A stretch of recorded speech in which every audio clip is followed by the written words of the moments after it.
Continuamos con esta emisión de Noticias Globovisión Internacionales, @internacionalesgb, nuestra cuenta en Instagram, mi cuenta en Instagram y en TikTok, @bjluzardo y @globovisión, las plataformas de nuestro canal.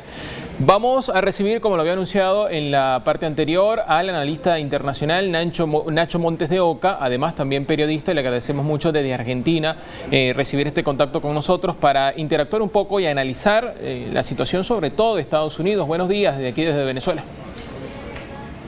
¿Qué tal? Buenos días, ¿cómo están ustedes? Un placer tenerlo con nosotros. Señor Nacho, la primera noticia con la que nos encontramos hoy en la mayoría de los portales internacionales dicen: aprueba abrir juicio político contra el secretario de Seguridad Nacional de Estados Unidos, Alejandro Mayorkas, y parte de lo que alegan en la apertura de este juicio es justamente en las críticas a su gestión en la frontera sur de Estados Unidos. Todo esto en un contexto además de que estamos en un año electoral en Norteamérica. ¿Cómo se puede interpretar esta situación? A ver, Alejandro Mayorkas, el encargado de la política migratoria de Estados Unidos, fue el fusible que saltó de una situación que objetivamente está empeorando en las fronteras norteamericanas, particularmente en la frontera sur, en donde la cantidad de inmigrantes ilegales que entraron a ese país pasó de 2,7 millones a 3,2 millones entre el año 2022 y 2023. De alguna manera se tenía que encontrar una forma de ajustar los errores que estaba teniendo el gobierno de Biden respecto al manejo del problema fronterizo. Pero más allá de eso, el asunto también tiene que ver con una campaña electoral en donde republicanos y demócratas están canalizando gran parte de la fuerza política en la discusión de la cuestión fronteriza, más allá de la importancia en sí que tenga el tema.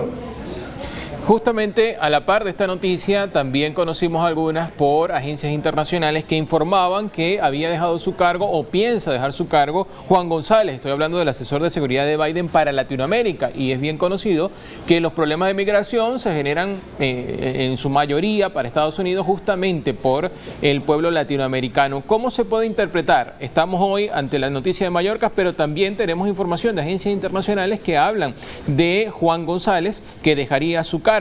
Desde el punto de vista migratorio, esto puede estar afectando, y desde el punto de vista político, considerando el año electoral, ¿qué tanto puede afectar la reelección o la futura reelección, en caso de que sí lo decidan los estadounidenses, del presidente Biden? A ver, voy a la primera parte de la pregunta. El problema migratorio no es un problema fronterizo, es un problema internacional.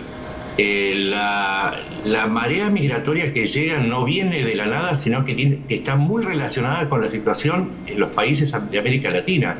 En el caso de Venezuela ha vivido un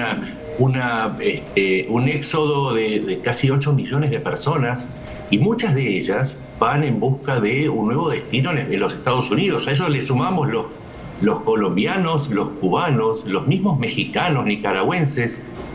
Entonces tenemos una cuestión que tiene su origen en otros países y por lo tanto no es un asunto interno de los Estados Unidos. De allí que junto con el cambio en el agente fronterizo también haya un cambio o una revisión de las políticas hacia América Latina. Particularmente Estados Unidos tiene que revisar su vínculo con México, que es la autopista por donde llega toda esta marea humana, que en las perspectivas que se tienen no solo tiende a aumentar, sino que, dada la situación en el resto de las zonas al sur de Estados Unidos, pareciera que habría que pensar que va a aumentar aún más que en el año anterior.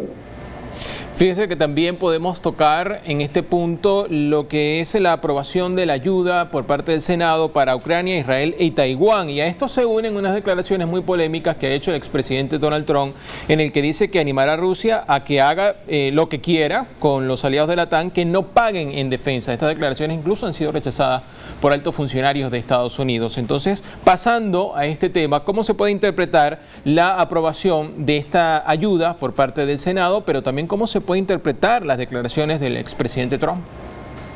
Sí, vamos a separar el tema fronterizo del tema de la ayuda a los aliados y a la ayuda a Ucrania. En primer lugar, la ayuda fue supeditada a un cambio en los los fondos que se le asignan a la política fronteriza. Eso se hizo, no sirvió porque, y ahora sí, esto es importante, el ala republicana de MAGA, que es el ala ultraconservadora dentro de ese partido, uno de los dos que dominan el proceso político de Estados Unidos, tiene una idea de supeditar todas sus decisiones a una disputa electoral. En este sentido, tanto la política fronteriza como la ayuda a los aliados están vinculados a la necesidad de causarle un daño al gobierno en este marco electoral. Ahora bien, dentro de ese paquete de ayuda a los aliados, que fue falsamente supeditado a la cuestión fronteriza, porque una vez que se sacó la cuestión fronteriza y luego de ponerla por pedido de los republicanos, el asunto siguió marchando.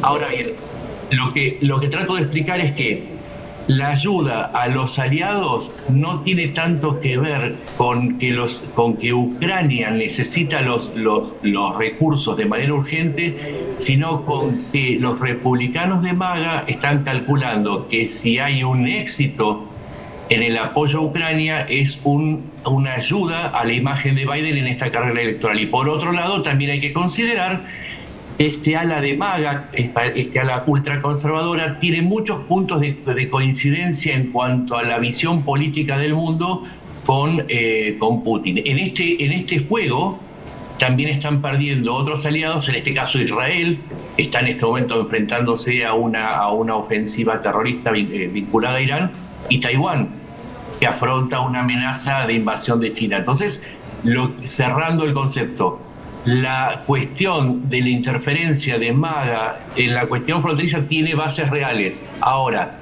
lo que domina este escenario es una disputa electoral salvaje, como hace muchos años yo no veo en Estados Unidos.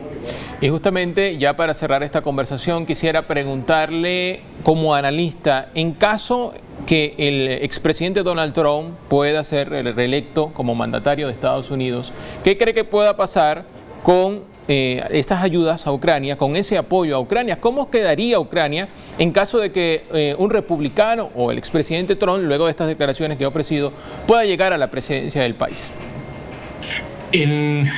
Durante la presidencia de Trump hubo un hecho que muy poca gente recuerda, que es que mientras era presidente, Trump le solicitó a Volodymyr Zelensky, que recién comenzaba su mandato, que le enviara información que perjudicara a el candidato Biden por algunos negocios opacos de su hijo en Ucrania. Volodymyr Zelensky se negó a interferir en las cuestiones internas de Estados Unidos, y eso implicó que en momentos en los que ya muchos sabíamos, estamos hablando un año antes de la invasión, un año antes de este hecho, Estados Unidos bloqueó, por orden de Trump, una ayuda de $430 millones a Ucrania, que le hubieran venido bastante bien para defenderse de Rusia. Pero bueno, esta es la situación. Trump tiene una cuestión de coincidencia con Putin y de animadversión con Zelensky y con Ucrania.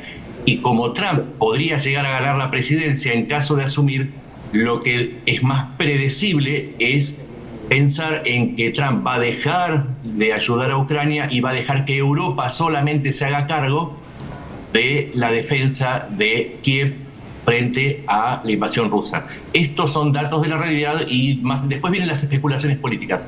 Pero lo que existe es esto, una previsión de que Ucrania, al menos en lo que corresponde a Estados Unidos, va a ser dejada sola.